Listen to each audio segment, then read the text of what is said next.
हमारी प्राण शक्ति के केंद्र कुंडलिनी को अंग्रेजी भाषा में सर्पेंटाइन पावर कहते हैं। विज्ञान अभी इसको नहीं मानता, लेकिन कुंडलिनी शक्ति सुषुम्ना नाड़ी में नाभि के निचले हिस्से में सोई हुई अवस्था में रहती है।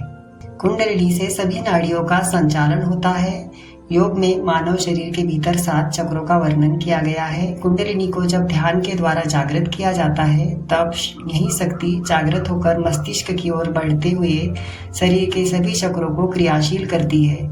योग अभ्यास से सुप्त कुंडलिनी को जागृत कर इसे सुषुम्ना में स्थित चक्रों का भेदन कराते हुए सहस्त्रार्थ तक ले जाया जाता है। यह कुंडलिनी ही हमारे शरीर, भाव और विचार को प्रभावित करती है। हमारे शरीर में मूलतः 7 चक्र होते हैं: मूलाधार, स्वादिष्ठान, मणिपुर, अनाहत, विशुद्धि, आज्ञा और सहस्त्रार्थ। ईड़ा, पिंगला और सुषुम्ना नाड़ियों को शुद्ध करने के लिए सभी तरह के प्राणायाम का अभ्यास करना, इसके शुद्ध होने से शरीर में स्थित 72,000 नाड़ियां भी शुद्ध होने लगती है। कुंडलिनी जागरण में नाड़ियों का शुद्ध और पुष्ट होना आवश्यक है। स्वर विज्ञान में इसका उल्लेख मिलता है। सुषुम्ना नाड़ी मूलाधार से आरंभ होकर यह सिर के सर्वोच्च स्थान पर अवस्थित सहस्त्रार्थ तक जाती है।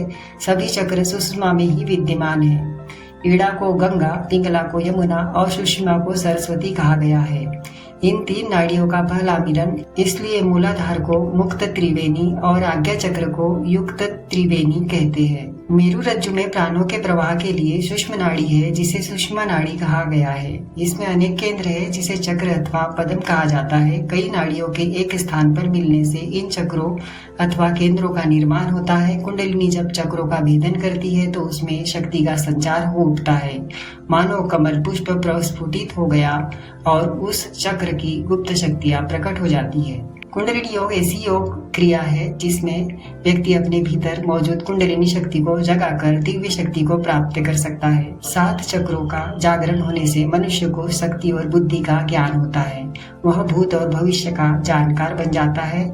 वह शरीर में बाहर निकलकर कहीं भी भ्रमण कर सकता है। वह अपनी सकारात्मक शक्ति के द्वारा किसी के भी दुख दर्द दूर करने में सक्षम होता है। सिद्धियों की कोई सीमा नहीं होती। कुंडलिनी जागरण के लिए कुछ नियम है। सर्वप्रथम स्वयं को शुद्ध और पवित्र करें। शुद्धता और पवित्रता आहार और व्यवहार से आती है। आहार अर्थात सात्विक और सुपाच्य भोजन तथा उपवास और व्यवहार अर्थात अपने आचरण को शुद्ध रखते हुए सत्य बोलना और सभी से विनम्रता पूर्वक मिलना।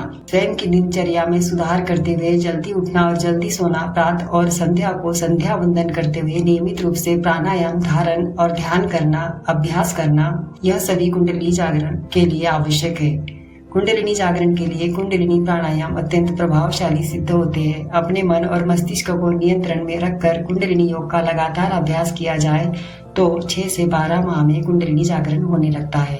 लेकिन यह सब किसी योग्य गुरु के सानिध्य में ही संभव होता है। कहा जाता है कि आपकी जीवन ऊर्जा आपकी रीढ़ की हड्डी के निचले हिस्से या मूल चक्र पर सांप की तरह कुंडलित होती है। इस शक्तिशाली ऊर्जा को प्रवाहित करने के लिए कुंडलिनी योग नामक एक प्राचीन योग अभ्यास है। मूलाधार चक्र सबसे निचला चक्र है और माना जाता है कि कुंडलिनी ऊर्जा यही स्थित है। यहाँ निष्क्रिय शक्ति रीढ़ की हड्डी के आधार पर स्थित मानी जाती है, जिसे एक कुंडलिनी सांप द्वारा दर्शाया जाता है जो निष्क्रिय और सोया हुआ होता है। रीढ़ की हड्डी के साथ 7 चक्रों को कुंडलिनी शक्ति द्वारा पार किया जाता है, जो पूर्ण मुक्त कैवल्य की ओर ले जाता है। यह आत्मा को मुक्त करता है और परमानंद, सुखी और प्रसन्नता जीवन को लाता है। कुंडलिनी योग वह अभ्यास है जो इस ऊर्जा को जागृत करता है। प्राणायाम, सांस लेना, दृष्टि, आंखों से देखना, मंत्र जप, आसन, योग मुद्राएं और मुद्राएं, हाथों की हरकतें सभी कुंडलिनी योग में एक दूसरे से जुड़े हुए हैं ताकि आपको उच्च जागरूकता से जोड़ा जा सके। इन विधियों को कुंडलिनी क्रिया के रूप में जाना जाता है। एक साथ अभ्यास किया जाता है तो कुंडलिनी जागृत होती है। चिकित्सक कुंडलिनी योग का अभ्यास करके बुलिमिया नर्वोसा और एनोरेक्सिया नर्वोसा जैसे खाने के विकारों को ठीक कर सकते हैं। इस गतिविधि में शामिल होने वाले छात्रों को खुद पर और अपने व्यक्तित्व पर आत्मविश्वास बढ़ेगा। व्यक्ति अधिक कल्पनाशील और सहानुभूतिपूर्ण हो जाता है और उसका आकर्षण बेहतर होता है। आमतौर पर व्यक्ति के व्यक्तित्व में सुधार होता है। कुंडलिनी योग मुद्राएं अन्य प्रकार के योग की तरह तनाव और चिंता को कम करने में सहायता करती है। कई अध्ययनों में पाया गया है कि कुंडलिनी योग उन लोगों के लिए एक उपयोगी चिकित्सीय विकल्प हो सकता है जो सामान्यकृत चिंता विकार से पीड़ित है। कुंडलिनी आसन करने वाले में अल्पकालीन और दीर्घकालीन दोनों ही तरह की कार्यकारी कार्य प्रणाली में सुधार होता है। इसमें अन्य बातों के अलावा संज्ञानात्मक लचीलापन, सोच और समस्या समाधान क्षमताएं शामिल है। कुंडलिनी योग वह योग है जो कुंडलिनी शक्ति आध्यात्मिक ऊर्जा के 6 चक्रों कुंडलिनी शक्ति के जागरण तथा उसके सहस्त्रार्थ में भगवान शिव से मिलन के बारे में व्यवहित है।